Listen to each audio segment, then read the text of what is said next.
आज का टॉपिक है कार्पल टनल सिंड्रोम।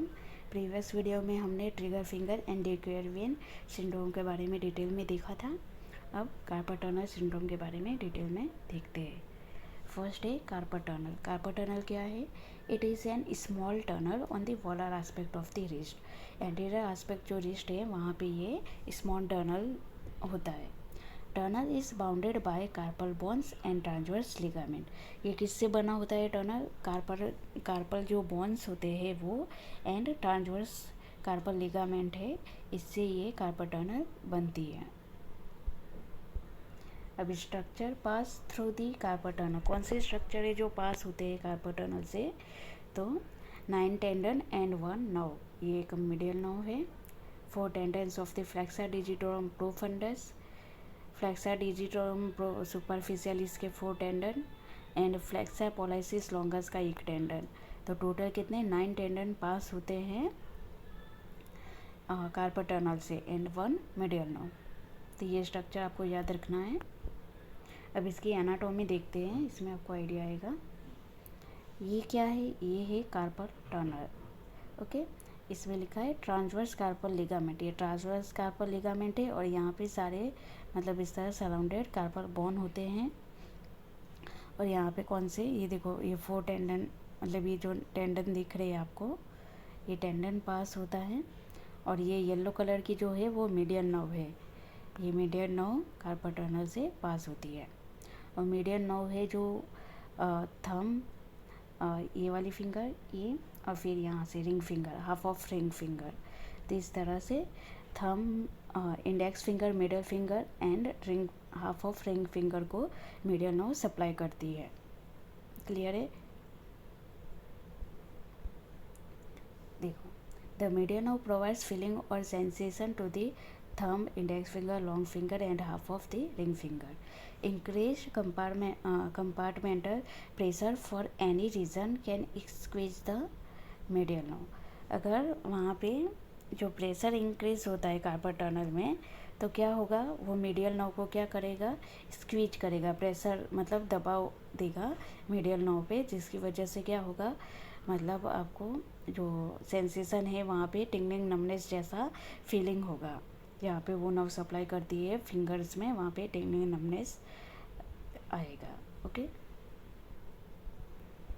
कॉजेस देखते हैं। एक तो आइडियोपैथिक, यानी रीज़न पता नहीं है तो उसे आइडियोपैथिक कहते हैं।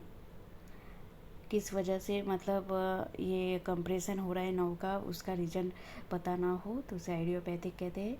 जेनेटिक फैक्टर हो सकते हैं। थिकन साइनोवियम, ऑस्टियोफाइट्स, यानी कि ऑस्टियोफाइट यानी बोन जो है, मतलब कोई फ्रैक्चर हो गया तो एक्स्ट्रा बोन डेवलप होता है तो उसे ऑस्टियोफाइट्स कहा जाता है। या कैलस फॉर्मेशन, मतलब हो गया है वहाँ पे एक्स्ट्रा बोन फॉर्मेट होता है। तो ये सब क्या है, रीज़न है जो वहाँ पे क्या करेगा, मतलब कार्पल टनल में प्रेशर इंक्रीज करेगा और वहाँ पे टेंडन है या नर्व है वहाँ पे क्या होगा, उसका उस पर प्रेशर पड़ेगा और वहाँ पे कंप्रेशन होगा। Over use of rest, extra आप ओवर यूज़ करते हो रेस्ट का। R and other disease that cause inflammation of the flexor tendons. तो ये आर यानी रोमेटॉइड आर्थराइटिस ऐसी कंडीशन है जिसमें स्वेलिंग, ओके, इन्फ्लामेशन देखने को मिलती है। तो उसकी वजह से क्या होगा, फ्लूइड लेवल इन्फ्लामेशन बढ़ेगा तो उसकी वजह से क्या होगा, कंप्रेस होगा नर्व। तो ये सारे क्या है, रीज़न है, मतलब कार्पल टनल सिंड्रोम के ये सारे रीज़न है जिससे नर्व कंप्रेस होती है। ओके, दूसरा रीजन है हाइपोथायरॉयडिज्म। जिसको हाइपोथायरॉयडिज्म होता है उसमें भी चांसेस होते हैं कि उसमें हार्मोनल चेंजेस होता है, जिसकी वजह से क्या होता है, यहाँ पे फ्लूइड का लेवल इंक्रीज हो जाता है। प्रेगनेंसी में क्या होगा, विच में B caused by the temporary changes in hormones flow and fluid increase pressure in the carpal tunnel. Okay, pregnancy में मोस्ट ऑफ होता है कि हार्मोनल चेंजेस देखने को मिलता है, जिसमें क्या मतलब बॉडी में फ्लूइड का लेवल इंक्रीज हो जाता है, उसकी वजह से ये कार्पल टनल सिंड्रोम देखने को मिलता है। दूसरा है bleeding and swelling from a fracture और डिसलोकेशन।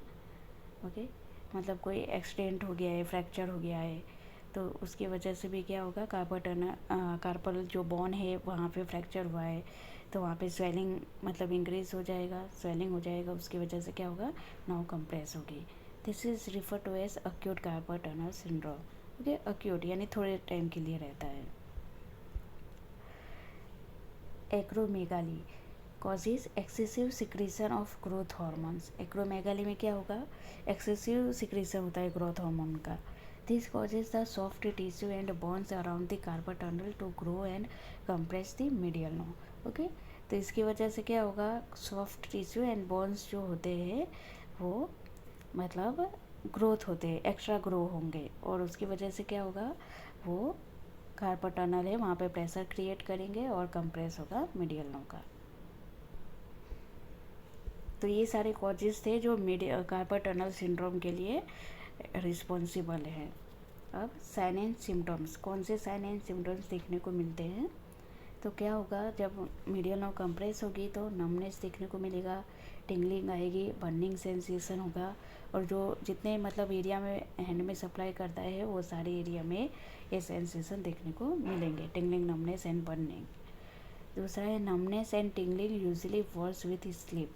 जैसे कि सोए हो, ओके, सोते समय अपना हैंड कौन सा फ्लैक्स पोजीशन में होता है, रेस्ट फ्लैक्स पोजीशन में होता है, जिसकी वजह से क्या होता है, टिंगलिंग इंक्रीज हो जाता है स्लीप करते हो तब सोते टाइम पे।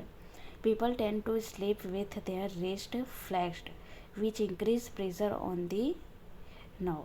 ठीक है, जब पीपल ज़्यादातर मतलब जो लोग सोते हैं तो उनका रेस्ट फ्लैक्स्ड वाली पोजीशन में होता है, जिसकी वजह से क्या होता है, नर्व पर प्रेशर इंक्रीज हो जाता है। दूसरा है पेन इन द रिस्ट और हैंड, पेन होगा। Okay, loss of grip strength, weakness हो जाएगी, ग्रिप स्ट्रेंथ जो है कुछ भी मतलब चीज़ वीक हो जाएगा, ग्रिप वीक हो जाएगा, इसकी वजह से क्या कुछ भी पकड़ने में डिफ़िकल्टी होगा। माइनर लॉस ऑफ स्लीप, मतलब ये टिंगलिंग, नमनेस एंड पेन होगा, उसकी वजह से सोने में भी दिक्कत होगी। Atrophy of the muscles of the thinner eminence, जो थिनर एमिनेंस है वहाँ के मसल में एट्रोफी देखने को मिलेगा, क्योंकि वहाँ का नर्व सप्लाई क्या हो जाएगा, ओके, वहाँ पे नर्व सप्लाई जो है वो कट हो जाता है। ठीक है, क्योंकि ये नर्व जो कंप्रेस हो रही है तो आगे वो मतलब सप्लाई नहीं कर पाएगी, उसकी वजह से क्या होगा, एट्रोफी मसल में देखने को मिलता है, मेनली थिनर एमिनेंस, जो थंब के साइड में थिनर एमिनेंस है वहाँ पर। वासोमोटर चेंजेस में क्या देखने को मिलेगा, स्वेटिंग होगा, coldness and shining of skin, ये वासोमोटर चेंजेस आपको देखने को मिलेंगे। ये सारे साइन एंड सिम्टम्स थे। अब डायग्नोसिस कैसे करोगे, फैलन टेस्ट करना होता है। देखो, इतने पार्ट में कार्पल टनल सिंड्रोम होगा तो इतने पार्ट में आपको देखने को मिलेगा हैंड के, और फैलन टेस्ट इस तरह से दोनों रिस्ट को इस तरह उल्टा, दोनों को एक दूसरे को मतलब कंप्रेस करना है, और फिर एटलीस्ट मतलब 60 सेकेंड 1 मिनट तक इस तरह से आपको हैंड करके रखना है। तो इससे क्या होगा, अगर कंप्रेस होगा, ओके, कार्पल टनल सिंड्रोम होगा, तो इसमें क्या होगा, इतने पार्ट में आपको टिंगलिंग, नमनेस फील होगा, तो उसका मतलब क्या होगा, टेस्ट पॉजिटिव है। ओके, फैलन टेस्ट हो गया। अब देखते हैं रिवर्स फैलन टेस्ट। अब इसमें कैसे, नमस्ते वाली पोजीशन में इस तरह से हैंड रखना है, याद रखना है कि एल्बो जो है वो 90 डिग्री पे होना चाहिए। Instruct patient to perform a Phalen test with the wrist position in full extension and palms in full contact. Okay, wrist full extension में रहेंगे इस तरह से। प्रेयर हैंड्स, इसे प्रेयर हैंड्स भी कहते हैं। Patient is instruct to hold the position for 1 minute while the examiner applies direct pressure over the at least carpal tunnel.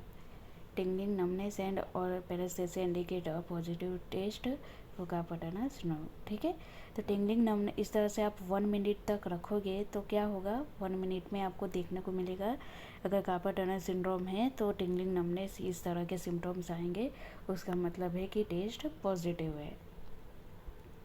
तो reverse Phalen test, first Phalen test, second reverse Phalen test करोगे। फिर टिनर sign होता है, यहाँ पे जो carpal tunnel है वहाँ पे आपको टैप करना होता है, फिंगर से आप इस मतलब इस तरह से टैप करोगे आप, तो टैप करने से क्या होगा, यहाँ पे मतलब टिंगलिंग, नमनेस जैसा सेंसेशन आएगा, उसका मतलब क्या होगा कि टेस्ट पॉजिटिव है। तो इस तरह से भी आप ये 3 टेस्ट आप करोगे तो आपको आइडिया आ जाएगा कि कार्पल टनल सिंड्रोम है। और दूसरा होता है अपर लिम्ब का ULT टेस्ट होता है, जो नर्व जो होती है नर्व कंप्रेशन के लिए ये किया जाता है। अपर लिम्ब न्यूरो टेस्ट कहते हैं इसमें, जिसमें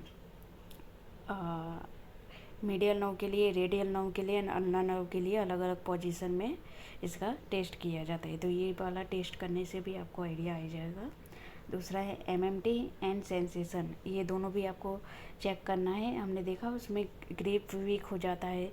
एंड सेंसेशन आपको चेक करने हैं, वो 4 हाफ एफ रिंग से मिडल, इंडेक्स एंड थंब, इन तीनों फिंगर में आपको सेंसेशन चेक करना होता है। तो इन सब टेस्ट से पता चल जाएगा आपको कार्पल टनल सिंड्रोम है या नहीं।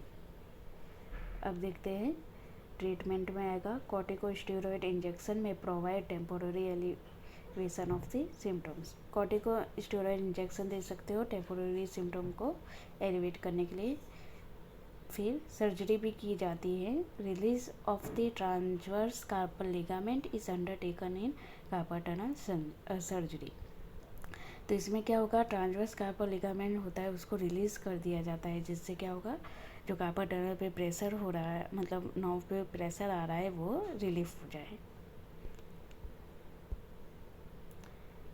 दूसरा अब ये स्प्लिंट्स फॉर इमोबिलाइजेशन, तो इस तरह से आप स्प्लिंट यूज़ कर सकते हो, ठीक है, जिससे रिस्ट क्या होगा, न्यूट्रल पोजीशन में रहेगा। फ्लेक्शन में क्या होगा, प्रेशर इंक्रीज हो जाता है, ओके। इस तरह न्यूट्रल पोजीशन में रहेगा तो वहाँ पे कंप्रेशन कम पड़ेगा कार्पल टनल पे।